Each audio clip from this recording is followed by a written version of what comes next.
Hi, this is Shweta, and now we are going to learn about the different kinds of compound. So, over here, it is clearly mentioned about ionic compounds, and ionic compounds have high melting point, boiling point, and it conducts electricity in its solution form or in its molten form. So, one might think, so is carbon an ionic compound, or is it something else?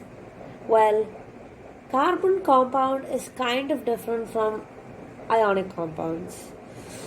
We'll check out the different properties of a carbon compound.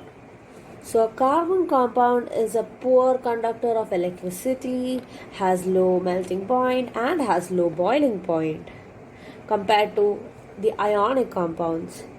And we can also conclude that the forces of attraction between these are not so strong. And because it is not so strong and they are poor conductors of electricity, these compounds do not give rise to any extra ions. So it's probably not an ionic compound now, is it? So now let's know about the electronic configuration of carbon. So carbon's atomic number is 6, and we have to know that in the innermost shell we can only have a maximum of 2 electrons, but on the second shell we can have it up to 8. So here we have 6, so the first 2 goes inside in the first ring, and in the second ring there will be 4 more. Those 4 electrons at the outermost shell are termed as valence electrons. So now we also should know that it's an element's tendency to have a fully filled outermost shell, or you can call it a noble gas configuration. So elements forming ionic bonds achieve this by either gaining or losing electrons from the outermost shell. In simple words, the outermost shell should seem complete, or we can make it empty. So the first shell will look complete. It has to look complete and not incomplete. So that we can have a noble gas configuration. I just told you what noble gas configuration is. So I'm just going to tell you guys about what will happen if we gained 4 electrons to make it a complete shell for carbon. So when we are adding 4 electron, an electron has a negative charge, so it will become C4 minus. 4 minus because it's carbon and you're adding 4 negative charges. So we have to write 4 minus to the side of it.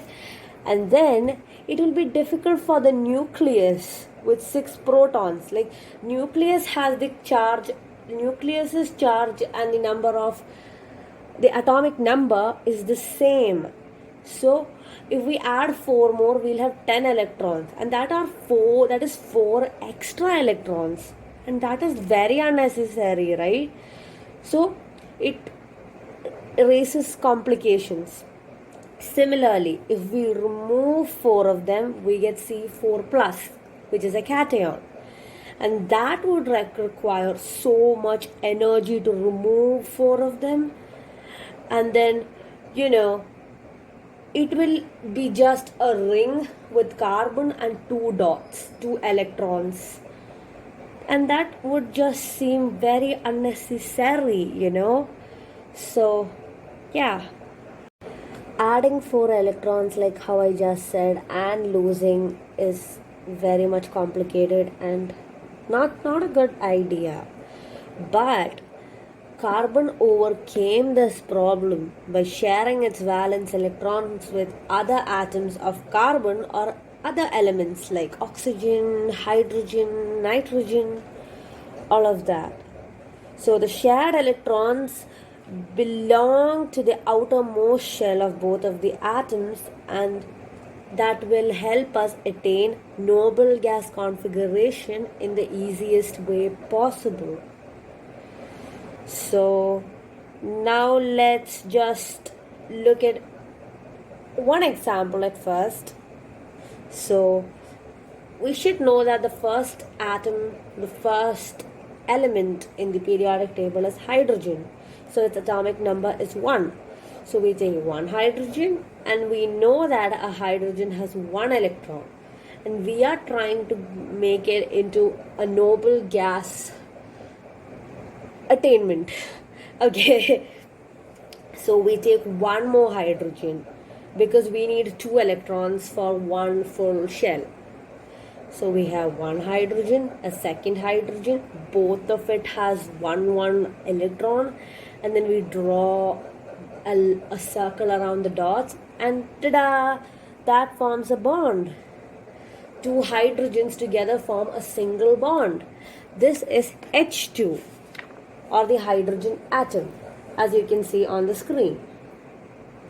Over here, a single covalent bond has been formed. Covalent means sharing. Because of sharing them, they are able to attain a noble gas configuration. Another example is O2. We know that the atomic number of oxygen is 8. So we take 1, 2, 3, 4, 5, 6 from the valence shell, and then another 1, 2, 3, 4, 5, 6 from the other valence shell, and boom, we make it common, and then we draw the big circle, and we get 8 and 8 and 4 electrons in the center, which will give us 2 bonds. So now we have a double bond and 2 O's. So it's like O2 with double bond. And similarly, we have that with nitrogen, and nitrogen's atomic number is 7, but its outermost shell has only 5 electrons. So we write 5 in the first nitrogen and 5 in the second nitrogen, and then we draw the lines, draw the circles. I will make it a bit more clearer again, but you just need to know this much now. And then the electrons will be 6 of them on the inside, and then each 2 electrons form a bond. So there are 3 pairs, which means 3 bonds. So nitrogen has triple bond, and there are 2 N's, so it's N2. So N2 has 3 bonds. Okay? Thank you so much.